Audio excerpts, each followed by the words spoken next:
بسم اللہ الرحمن الرحیم۔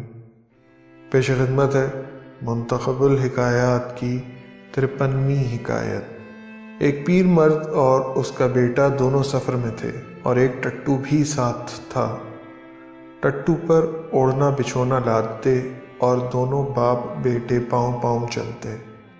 لوگوں نے دیکھا اور کہا، دیکھو یہ دونوں کیسے احمق ہیں، ٹٹو کوتل رکھتے اور خود تکلیف اٹھاتے ہیں۔ یہ سن کر پیر مرد ٹٹو پر سوار ہو لیا۔ تب لوگوں نے کہا، دیکھو بے رحم باپ کو، آپ تو مزے میں ٹٹو پر سوار ہے اور بیٹا پاؤں پاؤں پیچھے گھسٹتا ہوا چلا آتا ہے۔ تب پیر مرد ٹٹو پر سے اتر پڑا اور بیٹے کو سوار کر دیا۔ پھر بھی لوگوں نے کہا، دیکھو بے ادب اولاد، بڈھا باپ تو پاؤں پاؤں اور خود بے حیا ہٹا کٹا جوان سوار۔ تب بڈھا ٹٹو پر آگے سوار ہوا اور بیٹے کو اپنے پیچھے بٹھا لیا۔ تب بھی لوگوں نے کہا، معلوم ہوتا ہے مانگے کا ہے، اسباب کے علاوہ 2 آدمی لد لیے، ان کو کچھ ترس نہیں آتا۔